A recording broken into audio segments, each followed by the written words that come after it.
So instead of having a phone meeting, we decided to do a tutorial, invite some of our experts and friends to talk to us about small modular reactors and what makes them run, how you fuel them, that kind of stuff. So we thought we'd just have something a little bit different to talk about. First of all, I'd like to thank all of our sponsors who have graciously helped us support this. We have the gold level is the Babcock and Wilcox Company out of Lynchburg. At the silver level, we have O&L's Global Security and Non-Proliferation Program Office, Teresa McKinney, Sarah Kodiak, we thank you again. And we also have on the bronze level, we have Tetratech, my company, and Phil Young is here with me for Tetratech. University of Tennessee, Howard Hall, Joe Stayback, we appreciate all your support, and United States Enrichment Corporation, Bob Eby, who so graciously agreed to come speak with us, and has also helped as a sponsor. And the White Web National Security Complex right here has been is a sponsor and helping us with this room and set up. Morris Hessler is helping to run the technical side of it. Joe Steinbach is going to introduce the speakers after I introduce the first one. And a couple of housekeeping things. If you haven't found them already, the restrooms are straight down the hall. If you hear any kind of evacuation alarms, we'll just follow Morris Hassler's directions, and there'll be an assembly point right out the doors. There's probably doors this way and out front as well. And just run really fast. Walk. Walk really fast. We have a lot of INMM members here, and we have a lot of folks that are not INMM members. So if you're not and you'd like to join, we'd certainly encourage you to, and we'd love to have you as members. And if you join the International Association of INMM, then you're automatically, if you live in the 17 central states of the United States, you're automatically a member of our chapter. So at no additional cost. Let's see, and I wanted to mention any of you that are interested in receiving the CEU credits for this event, see Joe Steinbach, and he will get the paperwork and get you all signed up for that. We're going to have, let me ask everybody, please put your cell phones on vibrate.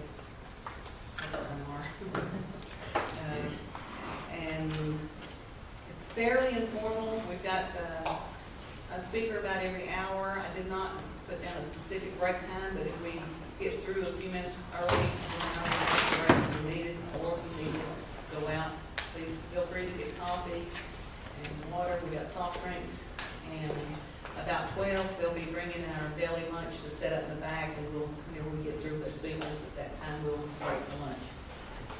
Let me see, and please, I encourage all of you to ask questions. Speakers will be happy to answer them, I think. And do we have any questions to get started? Anything I've forgotten? Okay.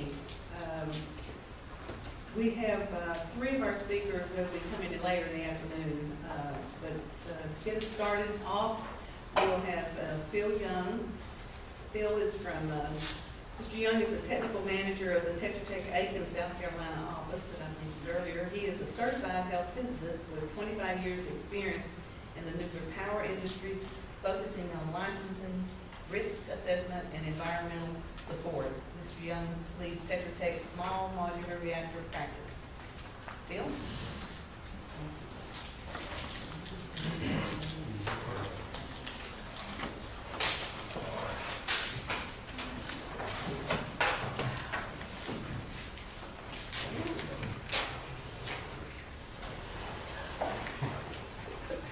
Okay, hopefully, can y'all hear me okay? Yes.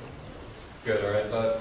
Thanks again, Shirley, thanks for inviting me to come up here. I have thanks, I've been up at White 12 in a while, so did some work up here a few years ago, so glad to be back. I've been with Tetratech, as Shirley said, for about 24 years now, and have been working small modular reactor issues for many, many years, going back to when there were a handful, 10 or 12 people sitting around the table talking about SMRs. up till today when we've got, real projects and real activities going on, starting, right down the road here at the Lift River, which you'll hear a lot about today. So, I'm a believer in small modular reactors. I believe it's the future of this industry. That said, nothing we say about small modular reactors, not wonderful they are, is meant to take anything away from the large plants that they're building 25 miles from my office at Plant Vogel and 75 miles at the BC Summer. We're still strong supporters of large nuclear plants also, but they have different niches, and I'm going to talk a little bit about some of the benefits and some of the applications where small modular reactors really fill a role that a large 1,000 or 1,200 megawatt unit really can't fill. So I'm going to talk, my intention today is to give sort of an overview of where the SMR world is and kind of to set the stage for the presentation subsequently during the day. So my presentation is going to be very broad. It's going to be a mile wide and maybe 1.5 inches deep. So feel free to stop me with questions anytime. I'll try to answer what I can. So I'm going to talk about what are the types of SMRs that are out there that are either being constructed or proposed, or at least a gleam in somebody's eye somewhere. What are some of the basic attributes of these reactors? And I'm not going to focus just on the United States. I'm not going to focus just on light water reactors, which most of the rest of the day I think is going to be light water reactor based. So that's only a small part of the larger small modular reactor world. I'm going to talk about applications for SMRs and some of the places where an SMR really makes sense, where you can't go in and plop down an AP1000 or an ABWR. I'm going to briefly talk about some of the economics. I think some of the subsequent speakers will talk about the specific project here, and they might get into the economics of that. So what I want to get across with this slide, this is an overview of some of the light water reactor-based SMR designs, and I think what's important to get out of this slide is this is just light water reactor designs, is the variety of sizes and attributes and refueling cycles, other attributes of these SMRs, because they're all intended to fulfill a different niche. And so I'm going to talk about a lot of these in subsequent slides, but the first one here, for example, Reactors Power, they're advertising 10 megawatts, but actually they have designs where they can go down to like 100 kilowatt. Reactors Power, their design comes out of some of the research work that the Department of Defense sponsored for a deployable reactors, which is basically, bring a reactor in on a barge or a helicopter or something to a forward operating base.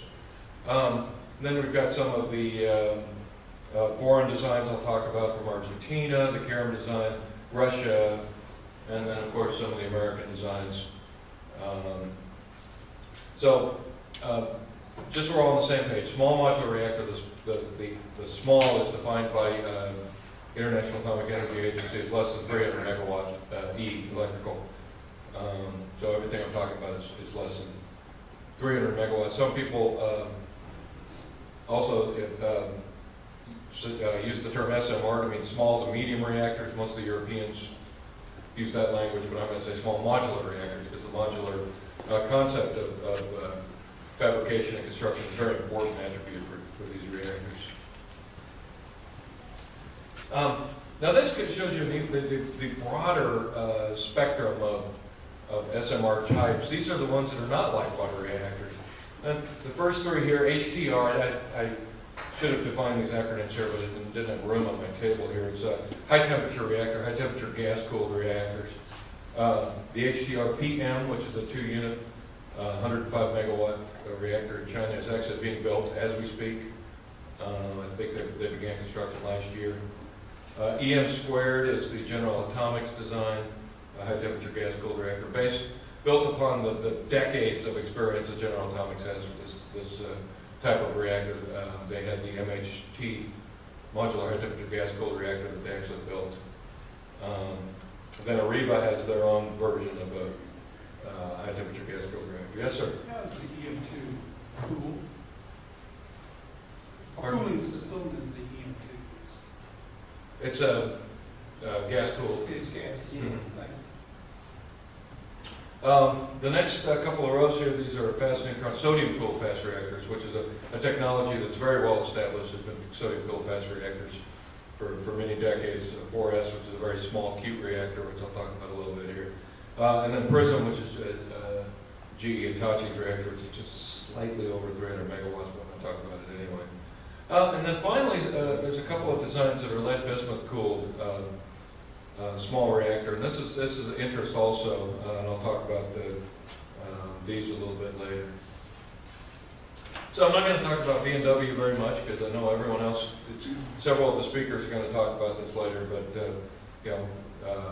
pressurized light water reactor, integral pressurized water reactor, meaning that all the major components, steam generators, etc., are inside the reactor vessel. 180 megawatt E, I think is still the plan, 4-year refueling cycle. And again, this is an example here of what 2 of these would look like, a twin pack of M-Power reactors. It's a very compact site, and you'll see that all of these SMR designs share that it's not just a very compact site in terms of acres, but there's not a lot of large tower. It's very inconspicuous, low profile. All safety-related systems, structures, and components are below grade, largely modularized. Most of the major components are rail shippable. B&W offers 2 condenser options: water-cooled, which is probably the more common one, and air-cooled, which might work if you're in an area like a desert where there's not a lot of water available. You pay a small price in electrical outlet for an air-cooled condenser, but it also opens up areas that you wouldn't otherwise be able to put in a reactor. 3-year construction schedule, and that's heavily based on the modular factory fabrication that B&W has really put a lot of effort into. NuScale Power. NuScale Power has probably been around the longest of any of the light water reactor vendors. NuScale Power came out of some work at Oregon State University. Oregon State University, which is my alma mater. Did some research work for Westinghouse as a U.S. Department of Energy grant for the AP1000 program. And from that, they decided to start looking into building a small modular reactor. So they created a company, NuScale Power, headquartered in Corvallis, Oregon. And they created this small reactor. It's each unit is about 45 megawatt power output. But their business model and their entire model is to group these together. And their base is to have a group of 6 to 12 of these together. 12 M-Power modules is 540 megawatts. So you're getting up to a pretty good power output there. And nice thing about 540 megawatts is that's right in the range of a lot of these older coal-fired plants that are going to have to be replaced. And one of the obvious niches for small modular reactors is repowering coal plants. You've already got site, you've already got transmission corridors, etc. And those tend to be 2, 3, 4, maybe 500 megawatts. They tend to be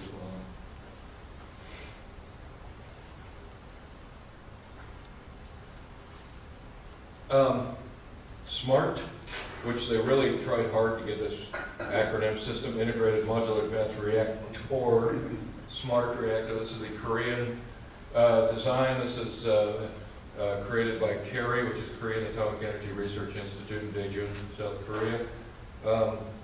This reactor received design approval from the Korean government last year. So that was a major step. I think that's the first small modular reactor design that's been approved by its host government. That's not quite the same as design certification as NRC would define it. They call it design approval, but still it's a major step. And this is, again, based on a lot of the work that went into the various Korean reactors. So it's 100 megawatt E power output, 3-year refueling cycle. They have a nice picture here of one on the coast. And again, it's an integral PWR, as is most of the light water reactor designs I'll be talking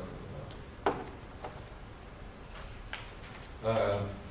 Kerem, this is the Argentinian reactor. See a nice Spanish language picture here.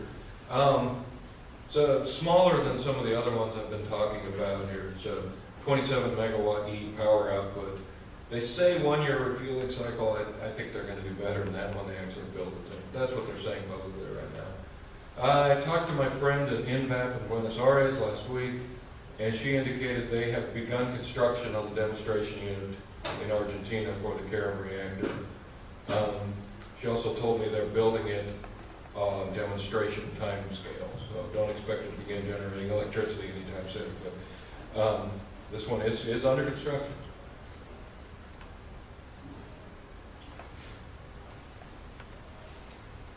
Holtec, most of you are probably familiar with Holtec. The company's been around a long time doing shipping containers and a lot of nuclear work, a very experienced nuclear company. They decided to get into the small reactor world a few years ago, and they jumped in with both feet, and they've created the Holtec SMR, which sometimes you might see references to high SMR, HISMUR, which is very tall, very skinny, 180 megawatt integral PWR. Because of the physical nature of it, it can fit on a very small site. They're claiming a 5-acre footprint for the entire site. They might make that. I think it'll end up being a little larger than that. But and as with most of these designs, there's a lot of passive safety features built into the Holtec reactor, such that events such as we saw at Fukushima just would not even be credible in these designs. Of course, that's also true for larger designs. AP1000, I know Westinghouse says the same thing, that Fukushima event would be non-credible. So, Our question, how many of these reactors are underground? Are they all underground to be installed underground? not sure about Kerem, but all the other ones I've talked about are all intended to be installed underground. And I'm hoping that B&W or TVA will talk about some of the construction challenges with that, because I know that's going to be an issue with deep underground. Some of the seismic issues too. Yeah, and I'm thinking just the constructability issues of it, but Generation Empower has Bechtel on their team, who's the largest constructor in the world, so I'm sure they'll figure that out. So that's Holtec. And finally, Westinghouse. Westinghouse was a relatively late entrant to this small modular reactor world after B&W and NuScale Power. But the advantage Westinghouse has, they have a couple of advantages. One is their Westinghouse.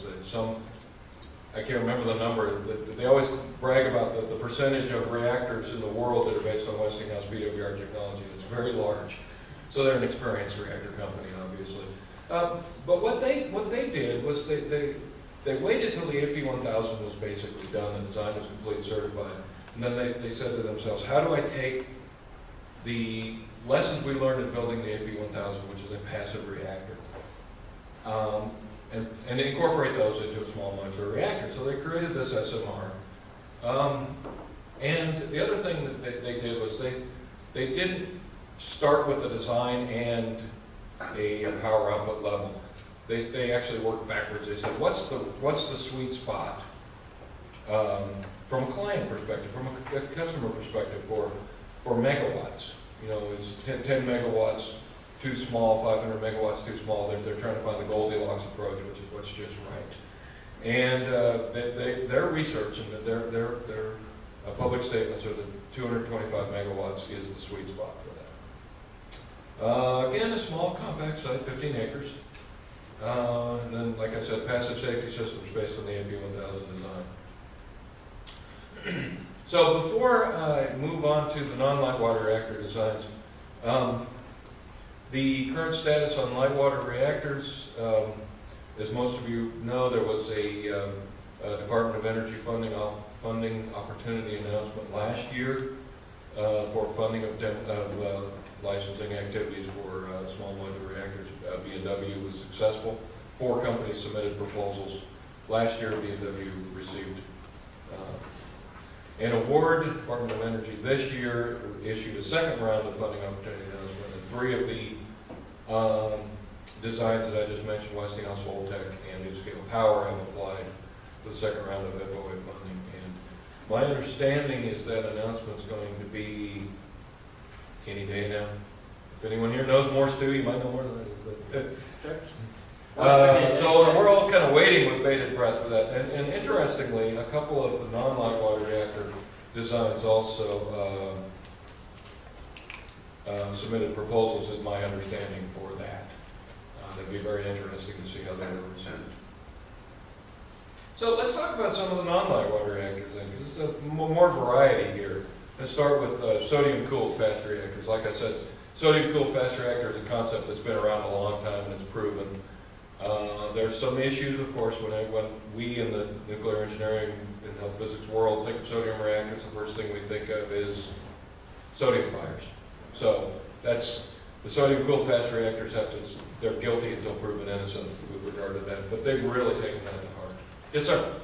Field of all of the light water reactors that were discussed earlier, what enrichment fuel level are they? They all use less than 5%?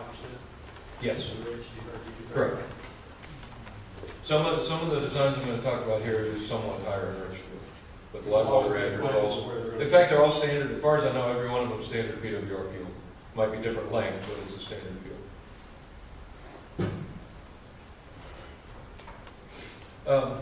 The Toshiba Smart Reactor, this is a reactor design that's been around for a long time also. And I'll talk later about the Galena, Alaska, which was a very serious application for this reactor. Sodium-cooled fast reactor, very small, 10 megawatts power output. They also have a 50 megawatt option. Interesting thing here, you never refuel this reactor. 30-year life, then you basically take the whole thing out and put a new one in. Not really that simple, but underground, proliferation resistant, terrorism resistant, a lot of features, positive features built into its design. Just to give you an idea of the land required for a 4S, this is the underlying, the base mat image here is from a Toshiba document they submitted to the Nuclear Regulatory Commission 6 or 8 years ago. But I superimposed the red arrows on just to show you. And this is everything. Nuclear Island, Turbine Island, Visitor Center, switchyard, parking lot, everything else in this very small footprint here.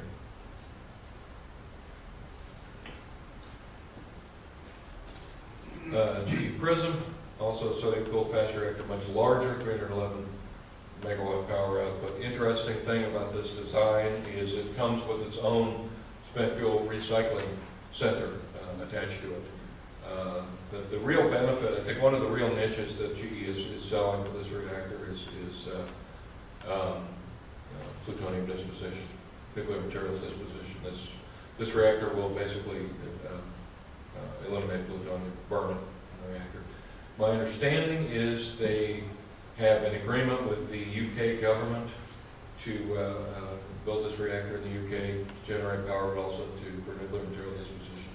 Don't know the current status of that, if it's moved, I know they have broken ground, but I know they do have an agreement with the UK government. High temperature gas reactors.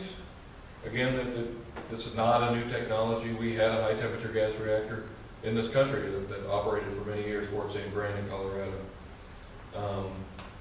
And we learned a lot from the operation of that reactor, learned a lot about what to do and what not to do.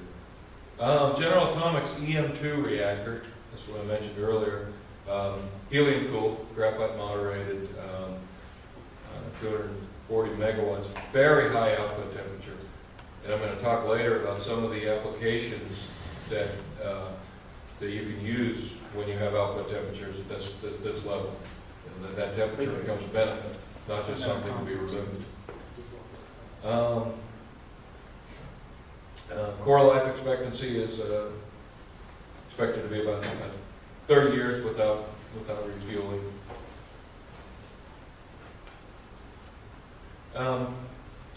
Last example here of SMR technologies. This is lead bismuth cooled fast reactors, fast neutron spectrum. First one here I'm going to talk about is SVBR 100. 100 because it's 1 megawatt power output.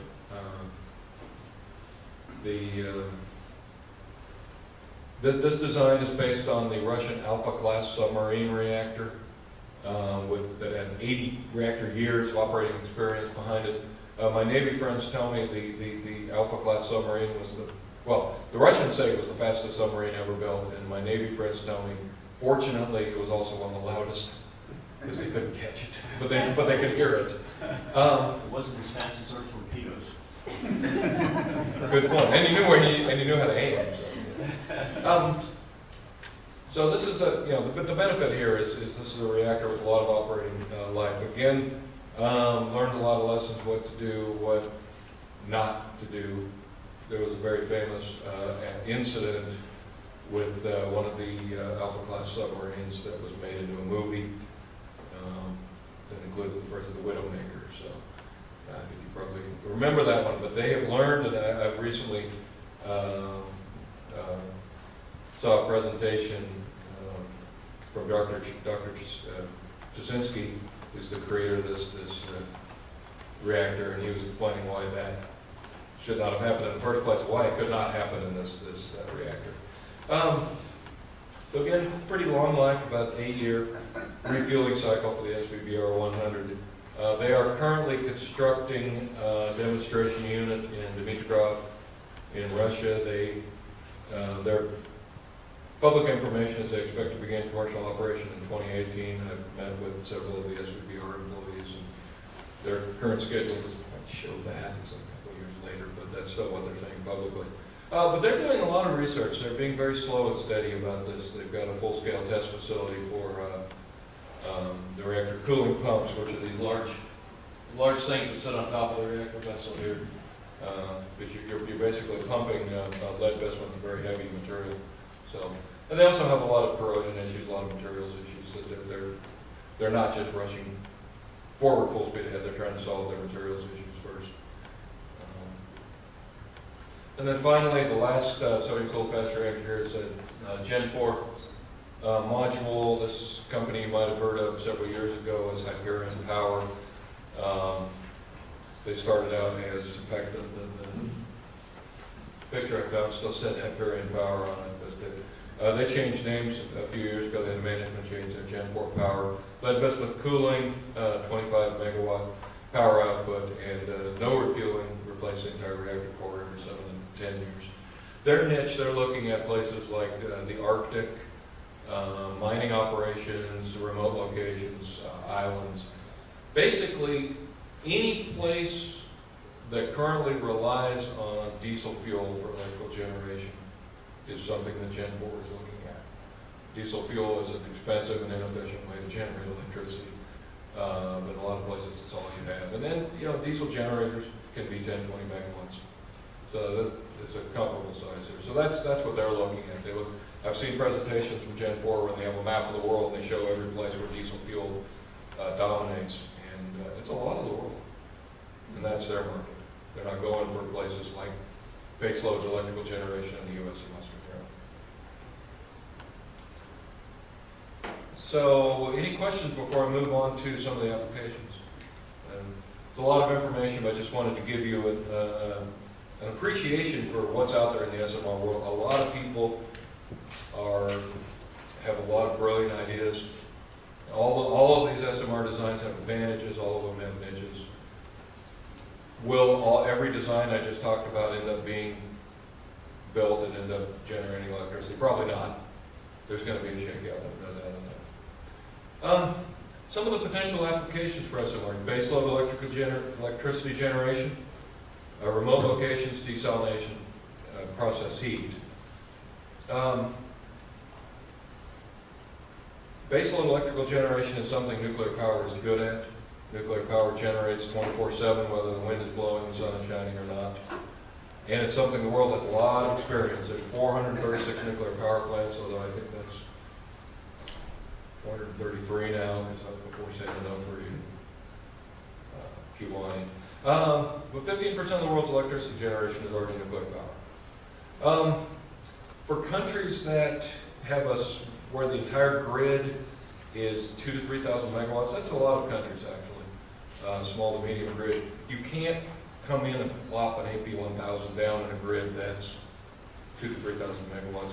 The general rule of thumb is no single generating source should be more than 20 90%-ish of your entire grid, because then you have grid stability issues when that one source comes on and off. So, but if you have a grid capacity of 2,000 to 3,000 megawatts and you propose a 225 or 180 megawatt unit, that's a nice fit. And another attractive feature of SMRs is not just base load, but also distributed generation, the load following feature. Remote locations, obviously, there's lots of areas of the world, the Arctic, islands, that they're just not connected to a larger electricity grid. It's just not feasible if it's 500 miles I to can the talk right nearest now. interconnection point. You're not going to run transmission lines. So those areas tend to build small diesel generating facilities for electrical generation. Isolated villages, remote mining operations. There's a lot of mining operations in northern Canada, Russia, that are a long ways from anything. And getting electrical power and heat to those mining operations or industrial operations is a very big deal. It's probably their number one expense and their number one logistical challenge. Military installations, not really remote locations in all cases, but military installations are looking for electricity security, where they're not dependent on the grid outside the military base. They can control their own electrical generation. And the military is looking at small modular reactors. The photograph here is an evaluation of small modular reactor technologies with the Air Force. It's AFREP by Air Force Real Property Administration Enhanced Use Lease Program. This is analysis that we, Tetratech, did for the Air Force last year. I think clearly and most military installations are somewhere between 7 megawatts to the biggest ones are 110, 120 megawatts. So, and then a lot of the installations are co-located with other government agencies. Fort Gordon, which is next to my house, has a new NSA facility that's a large user of electricity also. The Department of Defense is interested. They're watching the small modular reactor world, and I think they don't want to be the first mover, but they'll be ready when the rest of the industry is moving. They'll hop on the bandwagon.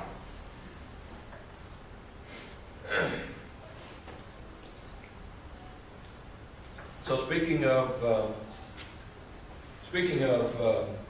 remote locations, it's an interesting case study here. This is Galena, Alaska. It's an isolated village, 720 people on the Yukon River in Alaska.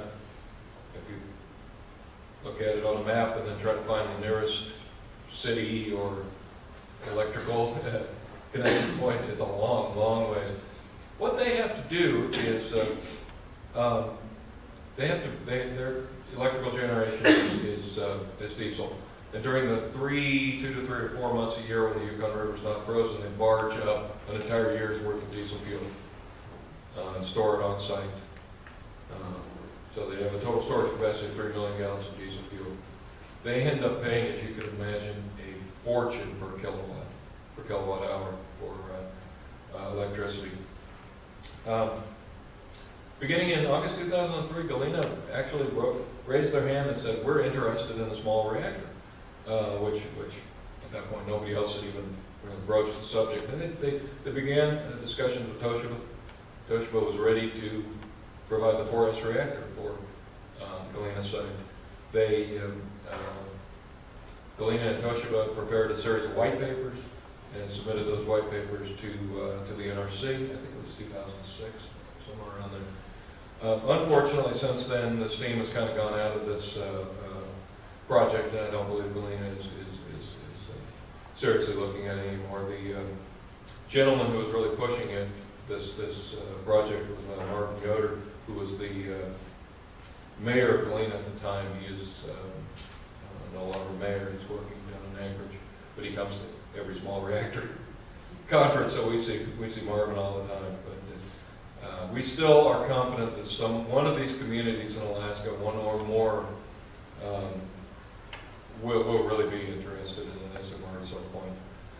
It's the same sort of nobody wants to be first.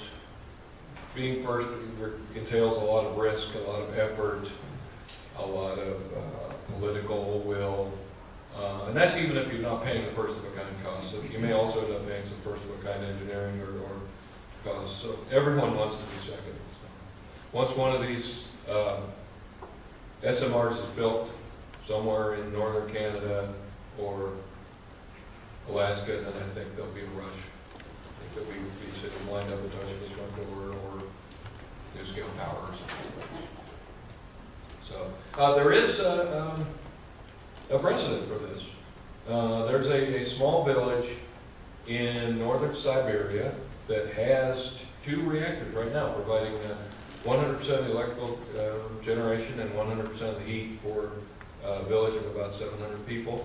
I think they're 10 or 15 megawatts each. And the interesting fun fact is they employ the entire village.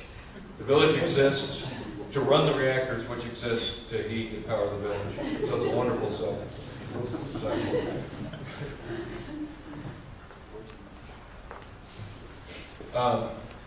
Another concept that's been,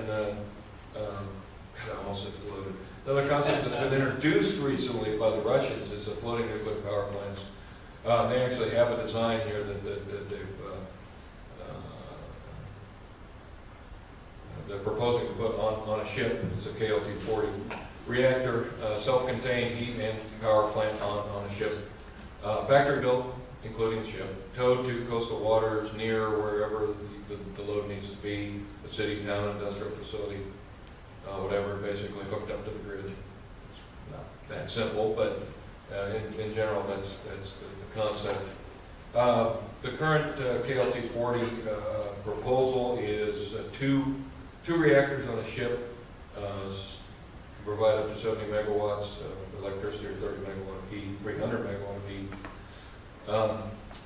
Right now, I believe that the first KLT-40 ship is under construction in Russia and will be deployed shortly off the Russian Arctic, I think for oil and gas field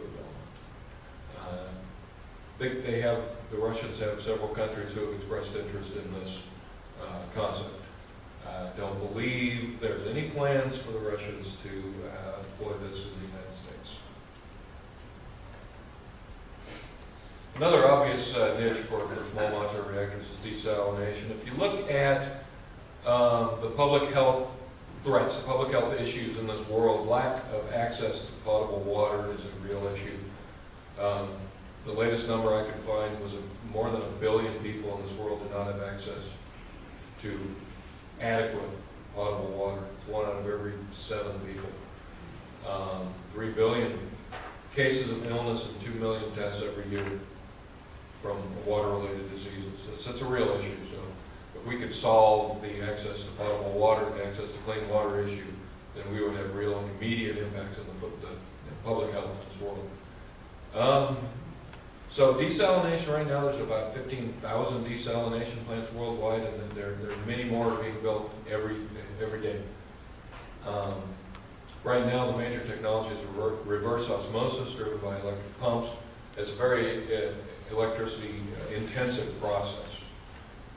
6 kilowatt hours of electricity per cubic meter of water.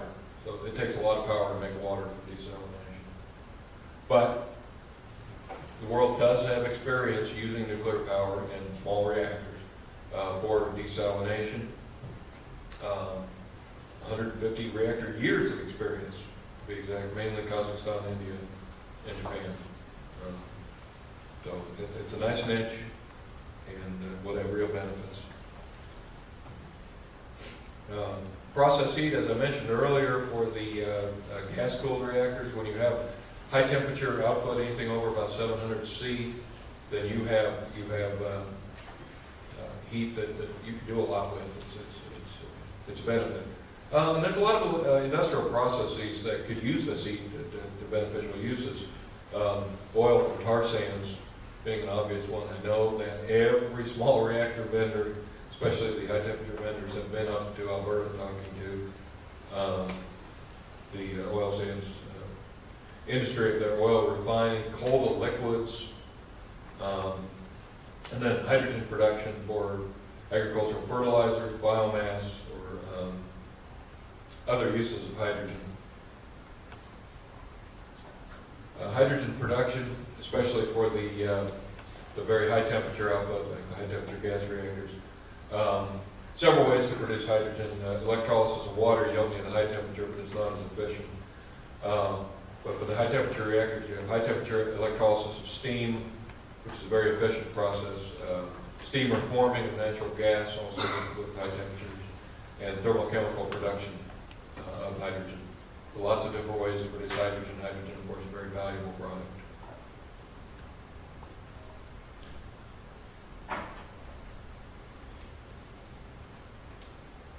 Talk a little bit about the economics in general of SMRs. The path for economic viability of SMRs is different than the large reactors. The large reactors are economies of scale. SMR model is economies of factory manufacturing. The SMR business model basically relies on the efficiencies you gain by making large components in a factory, where they can be replicated and made very efficiently over time. Assumes that you could see substantial cost savings through offsite factory fabrication, and I believe that's actually going to happen. That's not a pipe dream. Key component of this is that you will see improvements in fabrication productivity as you build more modules. So this is real data here. This is a graph from General Dynamics electric boat. This is a Virginia-class submarine build time. You can see this is a million hours. On the left-hand column, you can see the lead ship, or what we would call first of a kind. Was up there about 18. And you see very quickly, as the number of units increases, the cost, because we're talking man hours, which is basically the cost per unit, goes down. And eventually you'll hit some plateau down here. But you'll see that's less than half. 8 million versus 18 million for the 30th ship, or like we like to say, the nth module, nth of a kind. So this is, I mean, it's real. It's people have some skepticism about, are you really going to see savings when you start doing factory manufacturing? And I would show this to them and say, yes, I believe we will.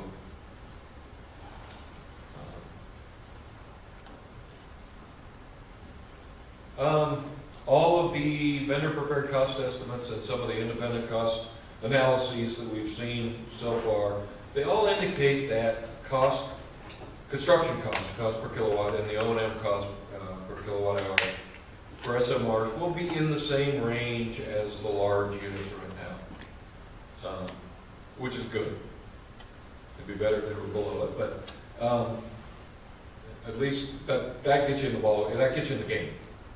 If the initial estimates were you're substantially higher, then you'd have a much harder case to justify. That said, detailed engineering data for a lot of these designs are, I'd say less than 20%. I think B&W would probably say their design is more than that. But we don't have complete designs. We haven't built one. So these, until we have a unit actually built and operating, these are paper estimates.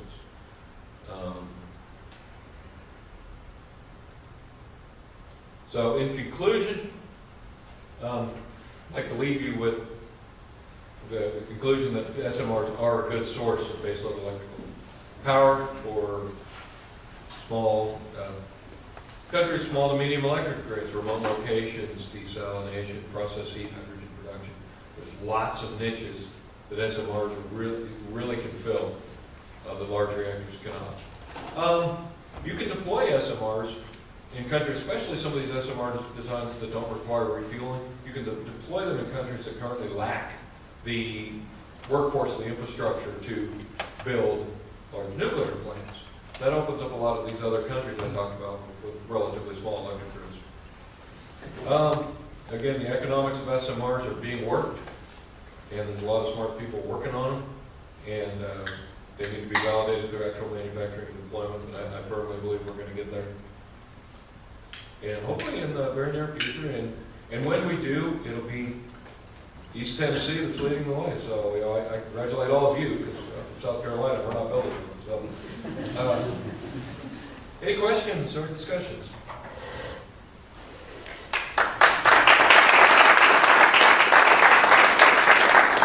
A couple of questions Certainly. for me. I'm Howard Butler with ATC Nuclear. We do a lot of dedication and qualification work here. First of all, the United Kingdom reactor, small modular reactor they're looking at, who's funding that? I believe Is that through British Energy, or do you know?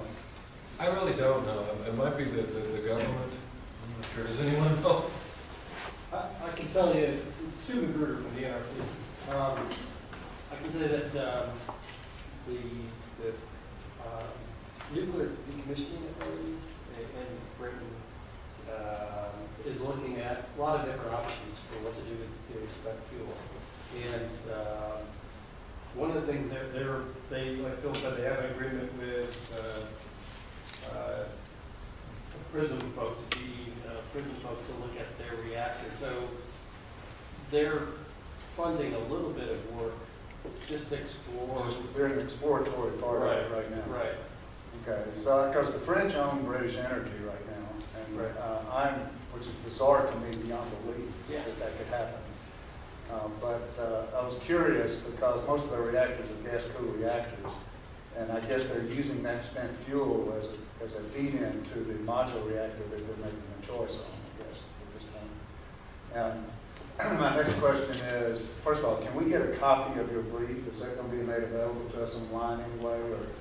I'd be happy to copy to anybody who would like one. I have it on the thumb drive here. I don't know. It's agreeable to the speakers, we'll get them all distributed to. That was an excellent brief, by the way. Thank you, appreciate it. That's all I got. Other questions? Yes, sir. Again, thank you for your talk. Sure. Focusing on the economics and obviously safety's up there. I think there was probably references to physical protection and underground that are kind of in there. Didn't hear much about non-proliferation aspects. What is the community, I mean, part of this is selling this to the general public with all of these things. Are there some international fora to try to have a unified message, or is everyone going on their own? Well, the nice thing in general about SMRs, where we are in design of these, is we have the opportunity to build in physical protection, terrorism protection, non-proliferation into the design up front instead of trying to retrofit in. And all reactor vendors are definitely looking at those issues. There's the American Nuclear Society had a special committee looking at SMR issues, and I believe non-proliferation, physical protection were issues there. NRC, I know, has done a lot of work on these issues and prepared white papers, and maybe you might be talking about that later. I don't know, but I'll talk a little bit about it. but yeah, all of the designers are definitely taking all of those aspects into account. Yes, sir. I'd asked a question earlier about the enrichment levels. I meant to. Are any of those reactors using highly enriched uranium? No, the highest that I know of is the two lead bismuth reactor designs, SVBR and the Gen 4, use, actually I'm not sure what Gen 4's level is. The SVBR is about 16.5%. Do they indicate where they're going to get that fuel supply from? They're a Russian reactor, they make their own. If they build it somewhere other than Russia, especially if they build it in the U.S., Japan, or Korea, or Western Europe, that's a big issue. If anyone here knows somebody that could supply 16% enriched fuel, let me know. I'll pass that along. I mean, we supply all of that currently, but those inventories they come from downwind and highly enriched uranium, and those inventories are very finite in nature, so not enough to support all the SMR design. Correct. Well, the good thing is the light water designs, which are the ones that are the closest to actually being built, they're all standard Westinghouse PWR fuel. Any other questions?